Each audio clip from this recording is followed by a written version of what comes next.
আজকের মিছিল থেকে আমরা হামিদ ভাইয়ের পক্ষে ধানের শীষের পক্ষে মিছিল নিয়ে নেমেছি আমরা গণসংযোগ করার জন্য। শেষ পর্যন্ত কোনো ষড়যন্ত্রে আমাদের বিপক্ষে কোনো কাজ করতে পারবে না, যেহেতু দেশনায়ক তারেক রহমানের নির্দেশ যে ধানের শীষের পক্ষে যে আমি যাকে নমিনেশন দেই তার পক্ষে সবাইকে কাজ করতে হবে ঐক্যবদ্ধভাবে।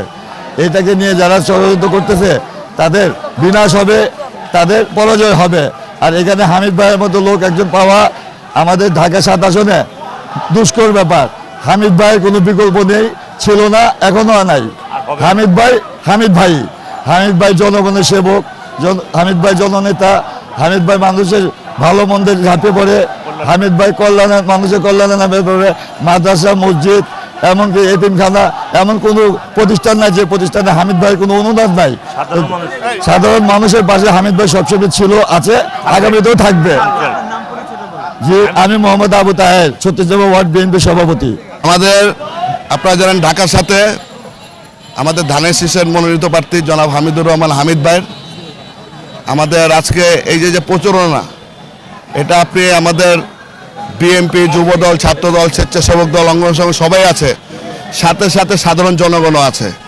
আমাদের প্রত্যাশিত আমাদের ঢাকার সাথে আমাদের 16 বছর পর একটা জাতীয় নির্বাচন হচ্ছে।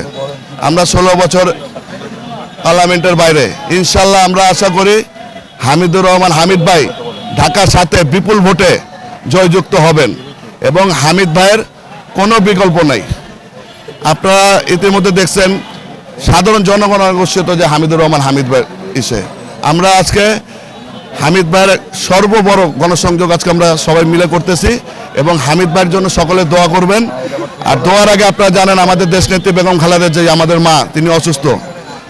আমরা দেশবাসীর কাছে আমাদের মায়ের জন্য দোয়া চাবো যে আমাদের মা দ্রুত সুস্থ হয়ে আবার জানি রাষ্ট্রের প্রধানে দেশ পরিচালনা করে এবং আমাদের বাংলাদেশকে আরও উন্নতির দিকে এগিয়ে নিয়ে যায়।